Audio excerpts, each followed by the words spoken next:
அனைவருக்கும் வணக்கம். சற்று முன் நமது மத்திய அரசாங்கம் ரூபாய் 4000 வரைக்கும் நிதி உதவி வழங்க போகிறதா ஒரு புதிய அப்டேட்டை வெளியிட்டிருக்கிறாங்க.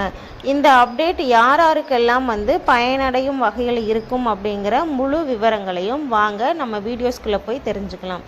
இப்போ தான் நம்ம சேனலை பார்க்குறீங்க அப்படின்னா மறக்காமல் சப்ஸ்கிரைப் பண்ணி வச்சுக்கோங்க. வாங்க வீடியோஸ்குள்ளே போயிடலாம். அனைத்து குடிமக்களுக்குமே ரூபாய் 4000 மதிப்புள்ள உலகளாவிய அதாவது மத்திய அரசு உதவித்தொகை வழங்கும் திட்டம் இருக்கு அப்படின்னு சொல்லி பார்த்தீங்கன்னா, கோவிட்-19 காரணமாக இரு பெற்றோர்களின் இழந்த குழந்தைகளுக்கு ரூபாய் 4000 மாதாந்திர நிதி உதவி அல்லது பிற குறிப்பிட்ட தகுதி அளவுகோல்களுக்கு இதே போன்ற தொகையை வழங்கும் குறிப்பிட்ட மத்திய மற்றும் மாநில அரசு திட்டங்கள் உள்ளன. நமது கவர்மெண்ட் மத்திய மற்றும் மாநில அரசாங்கம் நிறைய சலுகைகளை வழங்கிட்டு வந்துட்டு இருக்குது. அதன் அடிப்படையில் நமது தமிழக அரசாங்கம் ரேஷன் அட்டைதாரர்களுக்கு ரூபாய் 1000 மற்றும் இலவச சைக்கிள், லேப்டாப் அப்படின்ற நிறைய சலுகைகளை அறிவித்து வழங்கிட்டு வந்துட்டு இருக்காங்க. அதன் அடிப்படையில் தான் நமது மத்திய அரசாங்கமும் ரூபாய் 4000 வரைக்கும் நிதி உதவிகள் வழங்க போகிறதா சொல்லிட்டு இருக்காங்க.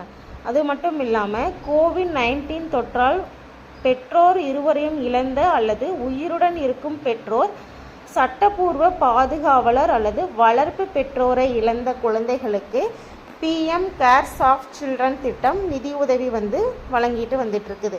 இதனுடைய பலன் என்னன்னு சொல்லி பார்த்தீங்கன்னா, தினசரி தேவைகளை பூர்த்தி செய்வதற்காக குழந்தை மற்றும் உறவினர் அல்லது பாதுகாவலரின் கூட்டு கணக்கில் ரூபாய் 4000 மாதாந்திர உதவித்தொகை டெபாசிட் செய்யப்பட்டு வந்துட்டுருக்கா சொல்லியிருக்காங்க.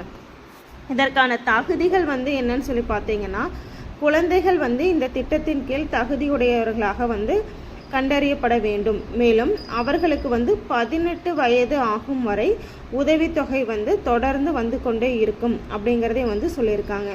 இதற்கான விண்ணப்பம் அப்படின்றத சொல்லி பார்த்தீங்கன்னா, இந்த திட்டம் மற்றும் விண்ணப்ப செயல்முறை தொடர்பான தகவல்களை பொதுவாக மாவட்ட அளவிலான பெண்கள் மற்றும் குழந்தைகள் மேம்பாட்டு துறைகள் அல்லது மத்திய அரசின் மை ஸ்கீம் போர்ட்டல் மூலம் பெறலாம் அப்படிங்கிறதையும் சொல்லியிருக்கிறாங்க.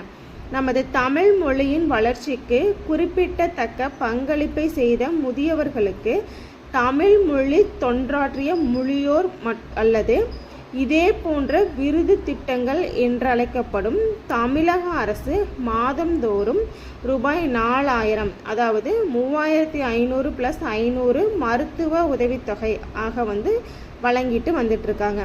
இதனுடைய பலன் அப்படின்னு சொல்லி பார்த்தீங்கன்னா, தகுதியுள்ள மூத்த குடிமக்களுக்கு மாதாந்திர நிதி உதவி அப்படின்றது தான் சொல்லியிருக்காங்க.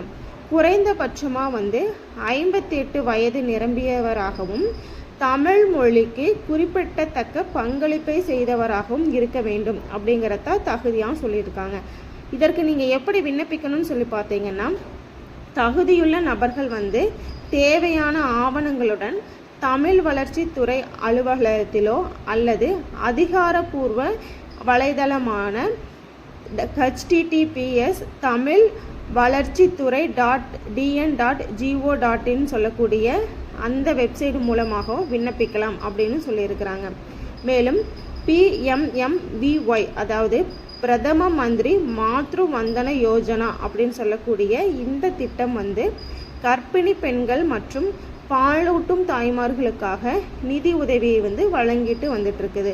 தமிழ்நாட்டில் இதில் தலா 2000 மதிப்புள்ள 2 ஊட்டச்சத்து கருவிகள் மொத்தம் 4000 மதிப்பு மற்றும் பிற பண ஊக்கத்தொகைகளும் இந்த திட்டத்தின் கீழ் அடங்கும் அப்படின்னு சொல்லியிருக்காங்க. மேலும் தகவல்கள் NHMDN வலைதளத்திலும் கிடைக்கிறதாகவும் சொல்லியிருக்காங்க. நீங்கள் எந்த திட்டத்திற்கு தகுதியுடையவர்களாக இருக்கிறீர்கள் அப்படிங்கிறத மை ஸ்கீம் அப்படின்ற தளத்தை பயன்படுத்தி தெரிந்து கொள்ளலாம் அப்படின்னு சொல்லியிருக்காங்க. இது குடிமக்கள் தங்கள் தகுதியின் அடிப்படையில் தொடர்புடைய அரசு திட்டங்களை கண்டறிந்து பயன்பெறும் வகையில் இருக்கும் அப்படிங்கிறதையும் சொல்லியிருக்கிறாங்க. மேலும் தமிழக அரசின் சார்பில் பல்வேறு நலத்திட்ட உதவிகள் மக்களுக்கு செயல்படுத்தப்பட்டு வருகிறது. நான் முதல்வன் திட்டத்தின் மூலமும் பலருமே பயன்பெற்று வந்துட்டு இருக்கிறாங்க.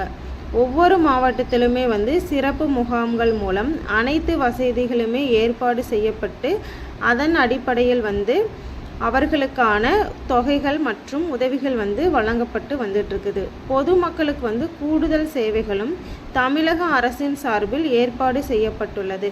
பயனாளிகளின் வங்கி கணக்கிற்கு இந்த பணம் வந்து நேரடியாக செலுத்தப்படும் அப்படின்னு வந்து சொல்லியிருக்காங்க. இதன் மூலமாக தகுதியுள்ள ஒவ்வொருத்தருக்குமே வந்து பயனடைய வந்து உள்ளனர் அப்படின்றதையும் சொல்லியிருக்காங்க. ஒருங்கிணைந்த தமிழக அரசின் திட்டத்தின் மூலம் ரூபாய் 4000 வரை பெறுவதற்கு வாய்ப்புள்ளதாகவும் சொல்லியிருக்காங்க. இது ஒரு குடும்பத்தின் பொருளாதார சூழ்நிலையை நல்ல நிலைமைக்கு கொண்டு வரும். மேலும் தமிழக அரசின் இந்த திட்டத்தில் யார் யார் விண்ணப்பிக்கலாம் அப்படிங்கிற சில அப்டேட்டத்தையும் வந்து நமக்கு கொடுத்துருக்க. அது மட்டும் இல்லாமல் நமது மத்திய அரசின் தேசிய கல்வி உதவித்தொகை திட்டத்திற்காகவும் வந்து விண்ணப்பிப்பதற்கான தேதியையும் வந்து அறிவிச்சிருக்கிறாங்க. இந்த திட்டம் வந்து எதற்காகன்னு சொல்லி பார்த்தீங்கன்னா, தகுதி வாய்ந்த பொருளாதார ரீதியில் பின்தங்கிய மாணவர்களுக்கான 8ஆம் வகுப்பிற்கு பிறகு ஏற்படும் கல்வி இடைநிற்றலை தடுத்து உயர்நிலை கல்வியை அவர்கள் தொடர்வதை ஊக்குவிப்பதற்காக உதவித்தொகை வழங்கப்படுகிறது. ஒவ்வொரு ஆண்டுமே வந்து 9ஆம் வகுப்பு பயிலும் தேர்வு செய்யப்பட்ட மாணவர்களுக்கு 1 லட்சம் உதவித்தொகைகள் புதிதாக வழங்கப்படுவதோடு மாநில அரசு உதவி பெறும் மற்றும் உள்ளாட்சி பள்ளிகளில் பயிலும் மாணவர்களுக்கு 10 முதல் 12ஆம் வகுப்பு வரை உதவித்தொகை மேலும் தொடர்ந்து புதுப்பிக்கப்படுகிறது.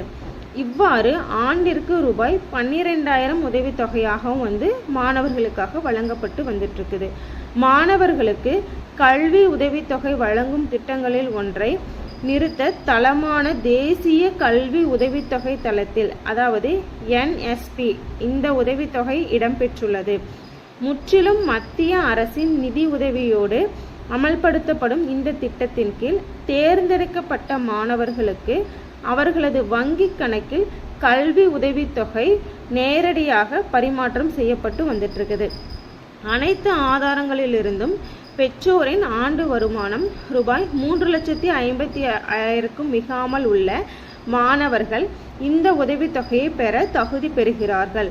மேலும் இந்த உதவித்தொகையை வழங்குவதற்காக நடத்தப்படும் தகுதி தேர்வில் 7ஆம் வகுப்பில் 55% மதிப்பெண்களுக்கு குறையாமல் பட்டியலின அல்லது பட்டியல் பழங்குடி மாணவர்களுக்கு 5% தளர்வு அப்படிங்கிறதையும் வந்து சொல்லி, இதில் வந்து மாணவர்கள் வந்து இந்த சதவீதத்தை பெற்று இருந்தா அப்படிங்கன்னா அவர்களுக்கான கல்வி உதவித்தொகை வந்து வழங்கப்படும் அப்படிங்கிறதையும் வந்து சொல்லியிருக்கிறாங்க.